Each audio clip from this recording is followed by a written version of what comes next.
یہ مرد صالح تھے، مومن تھے، موحد تھے، نوح علیہ الصلوۃ والسلام کے فرزندان تھے اور نوح علیہ الصلوۃ والسلام کے فرما برداروں میں تھے. ان کا نمایاں مقام تھا نوح علیہ الصلوۃ والسلام کی امت میں، ان کو ماننے والوں میں، ان کے چاہنے والوں میں. اور یہ 3 فرزند تھے حضرت نوح علیہ الصلوۃ والسلام کے. ان کے علاوہ وہ مسلمان بھی کشتی نوح میں سوار تھے جو نوح علیہ الصلوۃ والسلام کو نبی برحق مانتے تھے، رسول برحق مانتے تھے اور ان کے احکام پر عمل کرتے تھے اور ان سے بے پناہ محبت رکھتے تھے.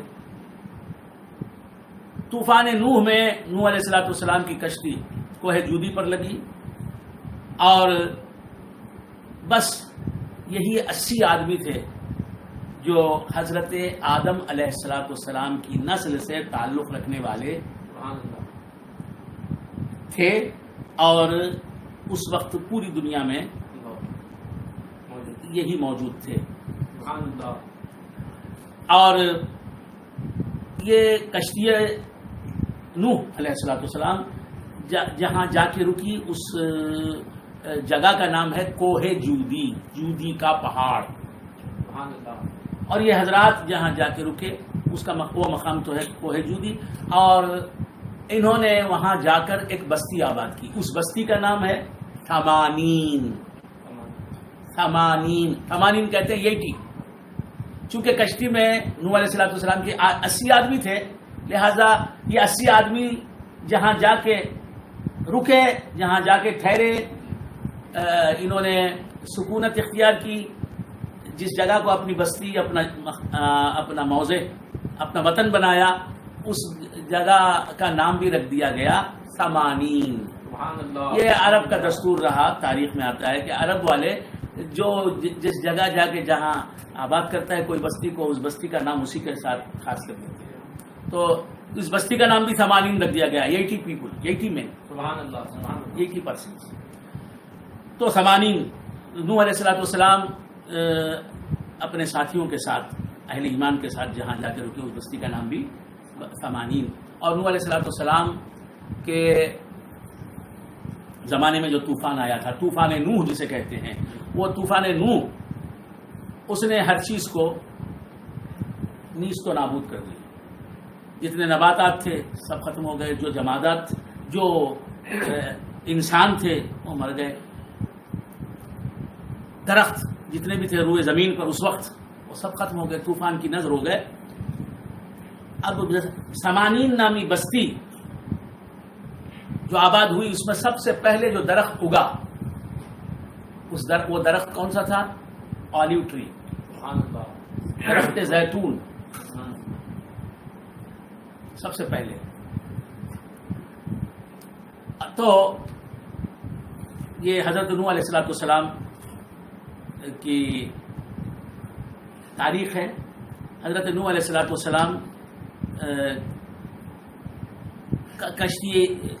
کشتی سے اترے، کوہ جودی پر جا کر پہنچی آپ کی کشتی، وہاں رک گئی.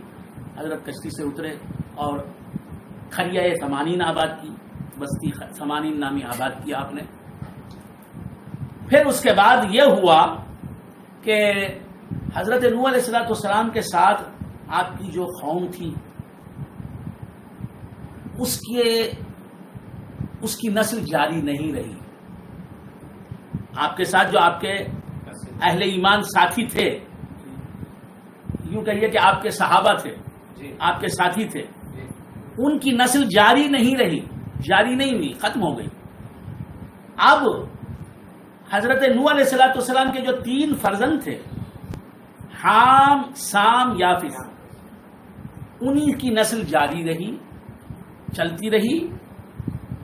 ان کے بعد انسانیت کہلانے والی جو جماعت تھی، انسان جو تھے وہ انہی کی نسل سے چلے. تو ان کے ساتھیوں کی نسل چلی نہیں. اب جو انسان ہیں، اس سے پہلے جو انسان تھے، صدیوں سے جو انسان کہلاتے ہیں، یہ سب کس کی نسل ہے؟ حضرت نوح علیہ الصلوۃ والسلام کی نسل ہے اور حضرت نوح علیہ الصلوۃ والسلام کے 3 بیٹوں کی نسل ہے. جہاں بھی انسان ہے، وہ زمین کے جس گوشے میں بھی، جس کونے میں بھی انسان ہیں، وہ نوح علیہ السلام کے انہی 3 فرزندوں کی نسل سے تعلق رکھنے والے ہیں. تو اب جو بھی آدمی کہلاتا ہے وہ نوحی ہے. نوح علیہ السلام کی نسل سے تعلق رکھتا ہے. اب نوحی جو ہیں وہ 3 قوموں میں بٹے ہوئے ہیں. یا تو وہ حامی ہیں, یا تو وہ سامی ہیں, یا تو وہ یافتی ہیں. اور ہم سادات کرام, بار بار میں عرض کر رہا ہوں, یہ عرب لوگ سادات کرام سب عرب ہیں. اوریجن کے اعتبار سے ہم سب عرب ہیں. رہتے ہیں کرشنا گری میں, رہتے ہیں دھرم پوری میں, رہتے ہیں وانم باڑی میں, رہتے ہیں ترپاتور میں, رہتے ہیں گڑیاتم میں, رہتے ہیں جناب پرنام بیٹ میں. لیکن ہم سب ہیں کہاں کے؟ کوئی رہتا ہے دہلی میں, کوئی رہتا ہے لکھنؤ میں. ہے سید تو وہ عرب ہے. سادات کرام عربی نسل ہیں. رسول عربی کی اولاد سے, رسول عربی کے پوتے ہیں یہ, رسول عربی کے پڑپوتے ہیں یہ, رسول عربی کے فرزندان ہیں یہ, جن کو ہم سید کہتے ہیں.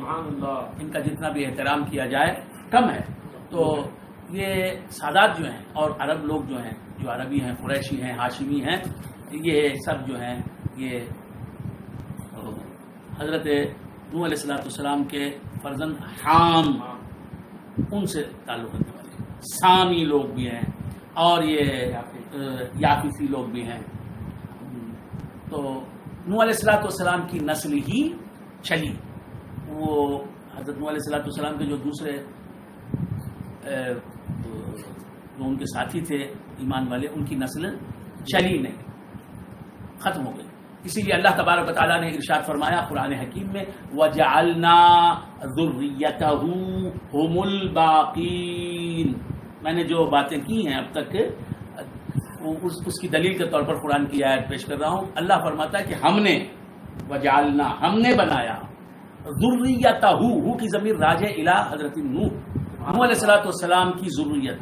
ہم نے صرف نوح علیہ السلام کی ذریت کو, ان کی نسل کو ہی دنیا میں قیامت تک باقی رہنے والا بنایا.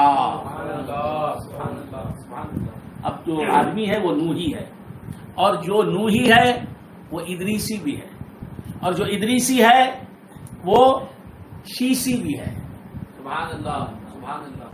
اور جو شیسی ہے وہ آدمی ہے. تو اب ہر آدمی کتنے پیغمبروں کی اولاد ہے؟ حضرت آدم, حضرت شیس, حضرت ادریس, حضرت نوح. اور جو سادات کرام ہیں وہ کتنے پیغمبروں کی نسل سے تعلق رکھتے ہیں؟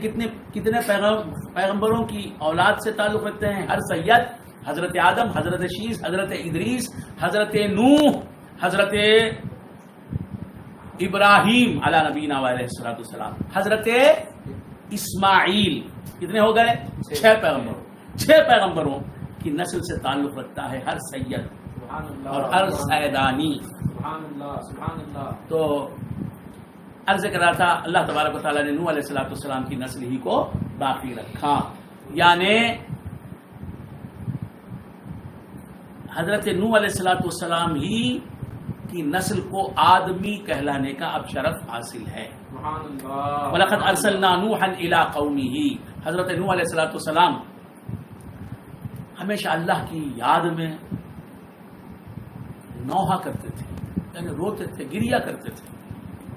اللہ کو ان کے اللہ کی یاد میں, اللہ کی محبت میں, اللہ کے جلال, صفات جلالیہ کو یاد کر روتے تھے, گریا کرتے تھے, نوحہ کرتے تھے. یہ نوحے سے ہی نوح بنا ہے.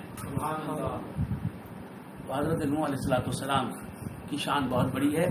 حضرت نوح علیہ السلام ہی سب سے پہلے کفار کی طرف مبعوث ہوئے تھے.